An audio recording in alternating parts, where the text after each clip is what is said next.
You ask Tiger to solve. This deals with linear equations with one unknown. The final result is m equals 40. Let's solve it step by step. Group all constants on the right side of the equation. Subtract 34 from both sides. Group like terms. Simplify the arithmetic.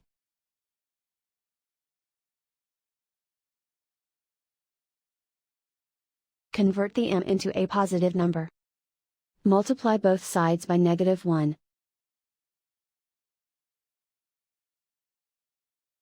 Remove the ones. Simplify the arithmetic. And so the final result is m equals 40.